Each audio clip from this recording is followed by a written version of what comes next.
Hello, appreciators of whiskey. I'm Luke, here bringing you reviews and comparisons of single malt whiskey and other spirits. Today, I'm going to do a comparison. I haven't done a comparison for a while. I thought I would do a series of comparisons, actually. Today's comparison is a comparison of the Glenlivet 12-year-old and Glenfiddich 12-year-old. I'm going to do a series, a vertical comparison of the Glenlivet and Glenfiddich 12, 15, 18, and then see where that takes me.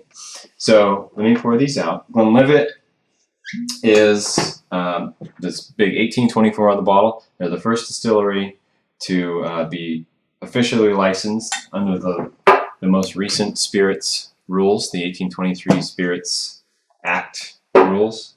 And Glenfiddich is another distillery with a first. They're the first distillery to bottle single malt. Well, at least bottle single malt in a very heavily marketed way in like the 60s, the 1960s, something like that. So they're both two very popular whiskeys. These are both, I think if you look for single malts, these are probably the cheapest single malts you can get. I don't think there's any cheaper ones. And you can get them on sale usually for quite a nice price. Anyways, which should I start with? I think I will start with Glenfiddich, actually, because it does, well, you'll see. So, color-wise, just to compare here, they're both about the same. The Glenlivet is slightly lighter than the Glenfiddich, so if you're comparing yourself, the slightly lighter one is a Glenlivet, if you get them mixed up, which I have found myself doing from time to time. They're very similar. Both bourbon-matured whiskeys. Let me get my notes here. Glenfiddich. Both bourbon-matured whiskeys, the 12-year-old expressions from these distilleries, and the nose. Oh, bottled at 40%, both of them, by the way. So nose on the Glenfiddich. Definitely that bourbon-matured whiskey style. Like kind of a dry spice. It takes a little while to open up, but there is kind of a candied sweetness. It's not overly sweet like a honey or a syrup smell. It is sweet, but it's definitely the sweetness is like a dry sugar candy, like a candy necklace, which I've mentioned before in my review for I think it was Aberlour or Abernathy. Now these are both pretty cheap whiskeys, so they do have a little bit of rough edges here and there. The Glenfiddich has a little bit of an acetone smell on the nose,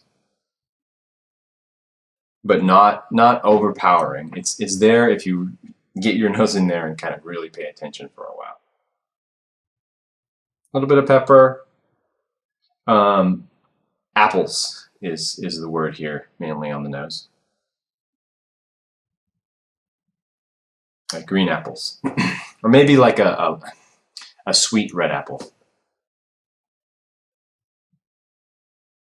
Yeah, not a ton of the sourness of a green apple. All right, taste.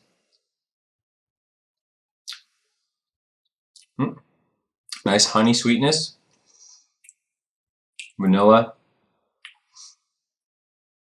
some cinnamon.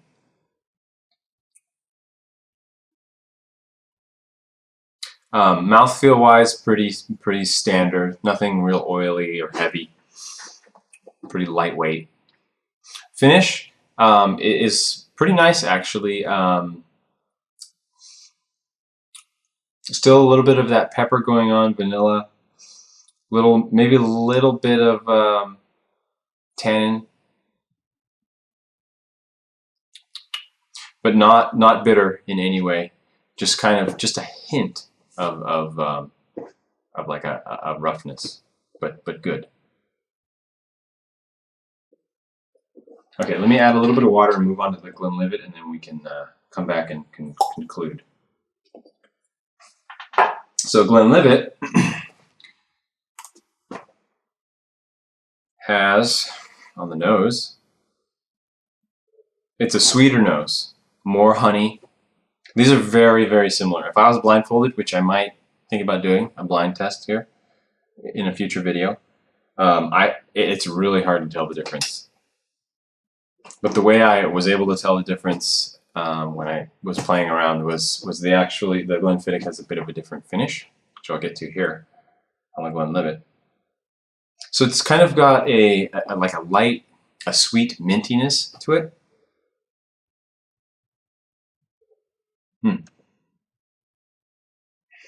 A lot of the bourbon, so bourbon in general has a little bit of a banana smell.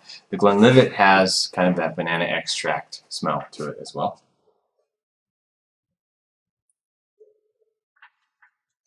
Off the nose of the bottle,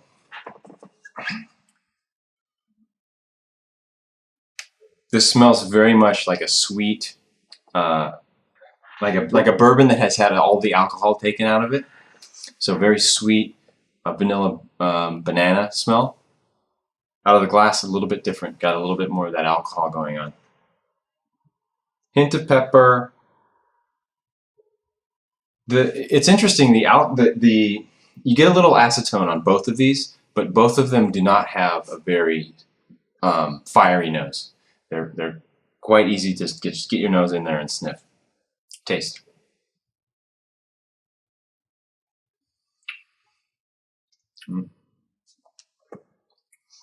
Not as rich as the Glenfiddich.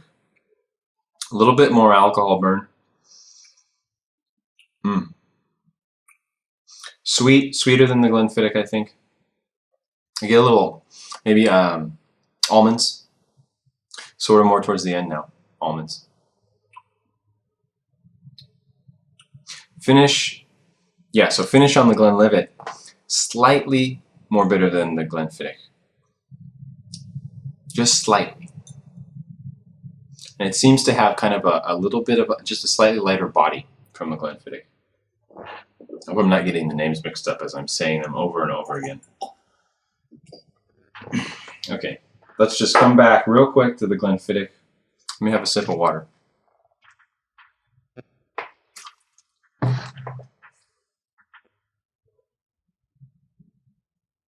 A little bit more youthfulness coming through now, but still that kind of dry spiciness. And taste.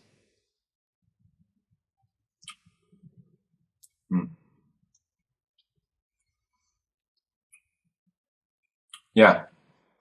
Seems the palate on the Glenfiddich it just feels a little bit more rounded to me. And I really appreciate that the finish is not off-putting. So yeah. Okay, one more sip of water and I'll have the Glenlivet and then I'll wrap up.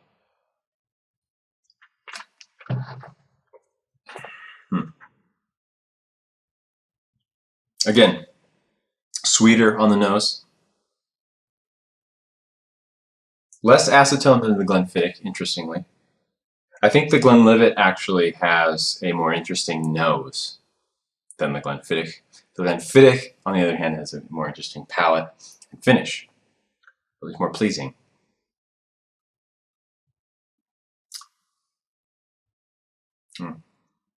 Yeah, again, palate on the Glenlivet.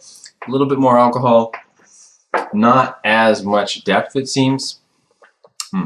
Okay, but if I was to rate these, Glenlivet 12 is an 84 out of 100. Glenfiddich is an 84 out of 100. They both are 84s. The Glenlivet is an 84 because it has a more interesting nose, whereas the Glenfiddich has more interesting palate and finish. However, this is a comparison. I feel like I should try to pick one. And actually, if I was to pick one, I would pick the Glenfiddich as being the one that's better. Just because I personally, I like that finish is not off-putting. It doesn't leave you unhappy, you know? Whereas the Glenlivet starts out nice, but then it kind of goes downhill from there. So not quite as nice of an experience. All right, so that's been the Glenfiddich 12 and Glenlivet 12. Next video will be Glenfiddich 15 and Glenlivet 15. Tongue twisters, but we'll get through it, and it's going to be fun because it's single malt. Okay, I will see you guys next time. Bye-bye.